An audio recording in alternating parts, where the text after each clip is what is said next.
Hello, Meoni here, and welcome back to another video for Final Fantasy XIV. This time in the news, a brand new interview with Naoki Yoshida talking about Endwalker and all things 6.0. This is with Game Watch, and the official blog will be linked in the description below, but also thank you to Eluna Minore of the Final Fantasy XIV subreddit Discord for doing all of this lovely translation to make this video possible. So much love to the subreddit Discord team. They are awesome, and they provide us with some great translations every single time that there is one of these showcases or live letters or what have you.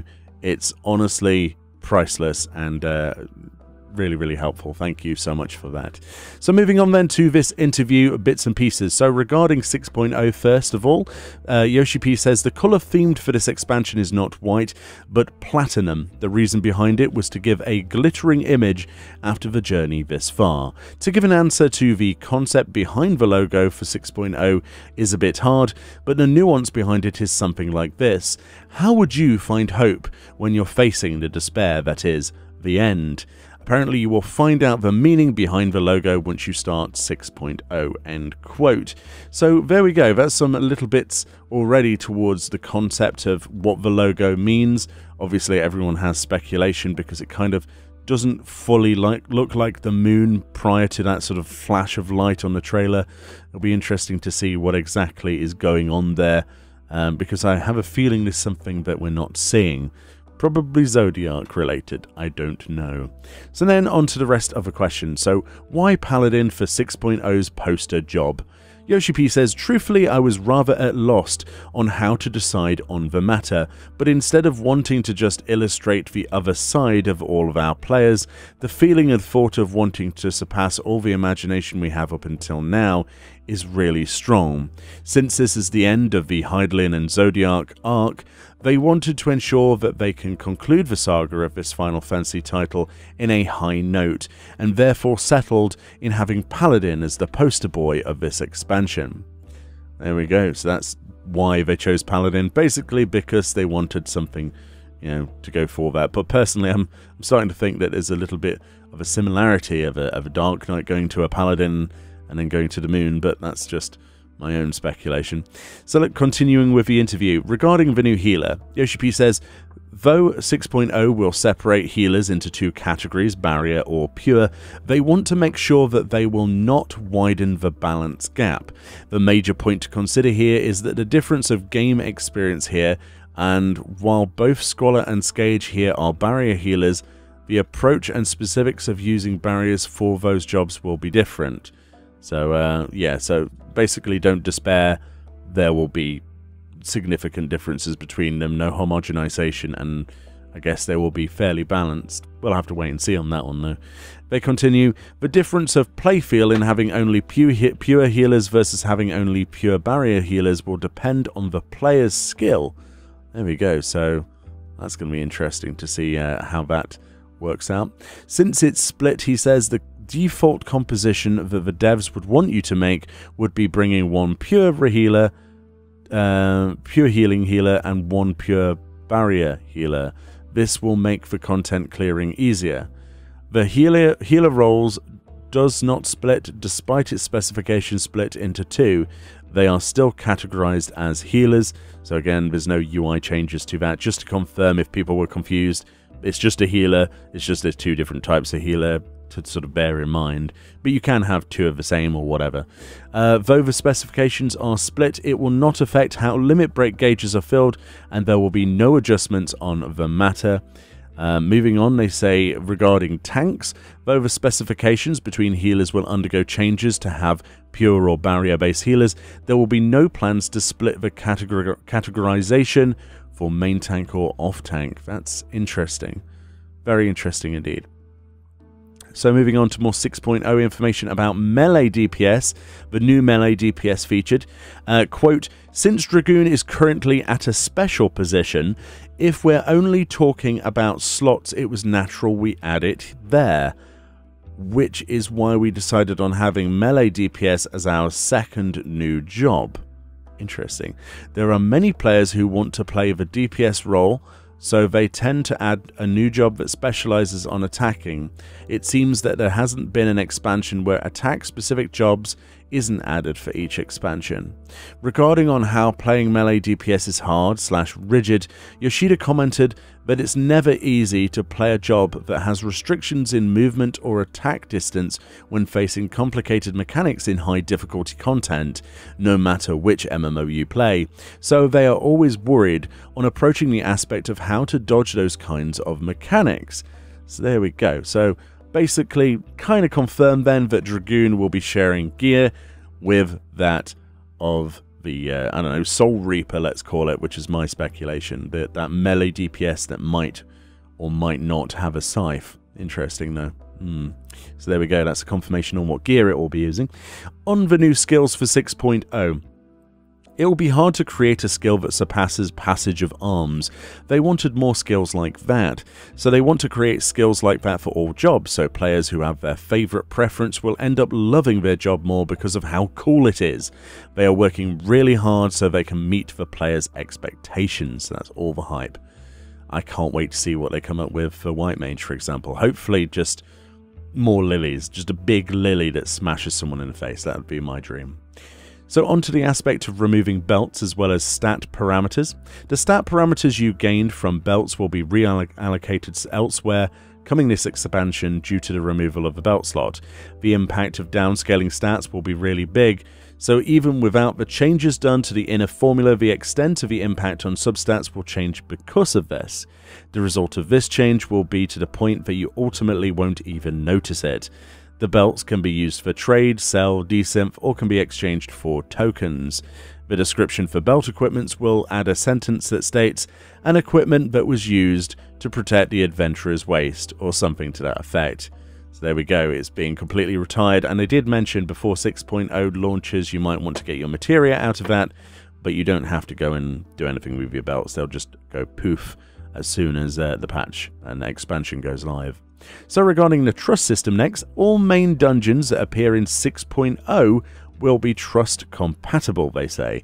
They wanted to go all out with the trust system, but doing so will require an enormous amount of cost to make it work, so the team is currently facing challenges and are figuring out how to incorporate them for general use. Just a little bit of extra info here, they did confirm during the showcase that trust will be enabled for all of the level 70 dungeons. So this is going to be interesting, a little bit easier then to level your Sage, since that starts at 70. Apparently Trust will work through all Stormblood, which is going to be huge for this next expansion. Especially, like I say, for use with leveling your Sage, if you can't get parties. Very, very good. And hopefully they add more to the Trust in the future. I personally like it. Next up, regarding Island Sanctuary, the concept behind this content is to provide players with more slow life, relaxing feel, so they are making sure any elements of competing with other players is avoided. You will still retain some form of communication with other players, but the content itself is largely solo. Trading within Island Sanctuary and earning gil can be done by planting and growing specialties that you have cultivated, as well as interacting with the features in this game. They will make it so that even if you're not interested in trading but only want to do it just to grow crops or specialties, can also do so without facing through any loss or penalties. You are free to admire the minions you love and brought into, or just have fun growing animals you brought into Island Sanctuary. So there we go, that's interesting. So that gives you an idea of what you can do. So you are living off the land. It's very Harvest Moon-esque, isn't it? So regarding Hildebrand, the Adventures of Hildebrand was put into hiatus due to the content becoming monotonous and stereotyped. Oh, that's interesting. He says, now that he's recharged, the developers are now thinking on how to proceed with the content that will answer players' expectations. Please look forward to his return. So he's coming back for 6.0, but the reason he was put on hiatus is due to the content becoming monotonous and stereotyped. I'm sorry, I personally liked that content. I thought it was awesome. Oh, well, I didn't think it was stereotyped too. I don't know. Oh, that's an interesting excuse. Never mind, at least we're getting him to come back for 6.0. Interesting. So regarding small-scale PvP, so this was announced and not really any information given. The rules, maps, and everything about this content is new, Any job can join this content, so there's no role restrictions. Currently, having healers playing PvP places a heavy burden and responsibility onto them, so they are aiming to make this content role-free, and everyone who joins this PvP has a self-heal. Elements like occupying your opponent's base or taking down your enemy will be added. A new type of reward system that everyone would want is currently underway, apparently, and there's a possibility that the feast will be temporarily closed down, depending on how the content goes. Holy moly, that's a big one. So if this content becomes successful, they might be closing down the feast. That's not something I expected to read in this interview. I don't know how I feel about that. Very interesting. I mean, the idea of this, everyone has a heal, you don't have to play healer, and you get rewards that everyone would like to have. I mean, temporarily closed down. Is this the answer to everyone complaining about the feast season rewards? If so, I'm curious as to what they'll do next. I'll have to wait and see on that one. So now we're on the others section. Yoshida thought that aside from flying and swimming, there is no need to further think of any new actions. To begin with, he no longer has any ideas on the matter, with a laugh. They did think of a new action like zero gravity, but it would be the same as swimming, and if you jump you would not be able to land back to the ground anymore, would you? So yeah, no special actions will be added this time. When you're exploring the moon, he says it will require the Final Fantasy XIV team to interpret how being at the moon feels like. So it will be a testament to their imagination, and they're giving thoughts on how to approach this aspect. Interesting. The expansion will involve the moon that everyone thought it would be, so please look forward to it. What everyone thought it would be. I thought it was Zodiac.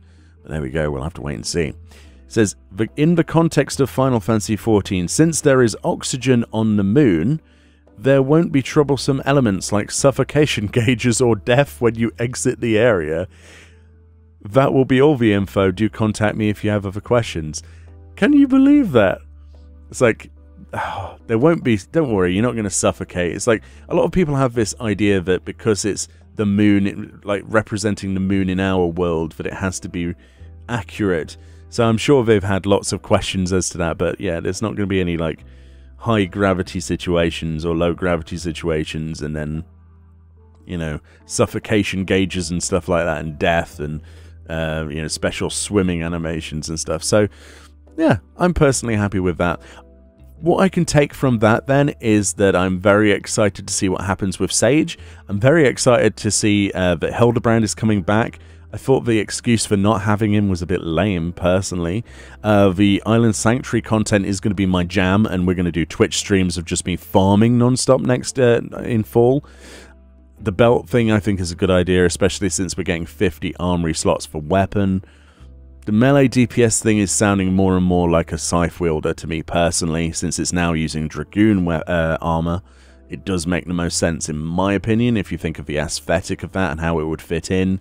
And a small-scale PvP potentially replacing Feast makes me all kinds of interested, to say the least, at this point. But we'll have to wait and see. Anyway, let me know what you think about this. It was a fantastic interview, wasn't it? Thank you, Aluna Minore, for this translation.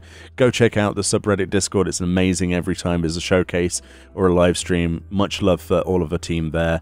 And of course, much love to GameWatch for this wonderful interview, of which also you should be able to check in the description of this video.